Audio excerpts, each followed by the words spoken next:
أعوذ بالله من الشيطان الرجيم. بسم الله الرحمن الرحيم. يا بني إسرائيل اذكروا نعمتي التي أنعمت عليكم وأوفوا بعهدي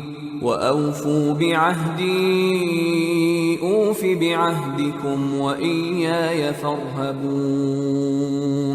وآمنوا بما أنزلت مصدقا لما معكم ولا تكونوا أول كافر به ولا تشتروا بآياتي ثمنا قليلا وإياي فاتقون.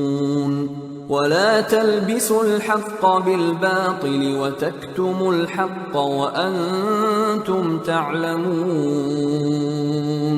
وأقيموا الصلاة وآتوا الزكاة واركعوا مع الراكعين. أتأمرون الناس بالبر وتنسون أنفسكم وأنتم تتلون الكتاب أفلا تعقلون. واستعينوا بالصبر والصلاة وإنها لكبيرة إلا على الخاشعين الذين يظنون أنهم ملاقو ربهم وأنهم إليه راجعون.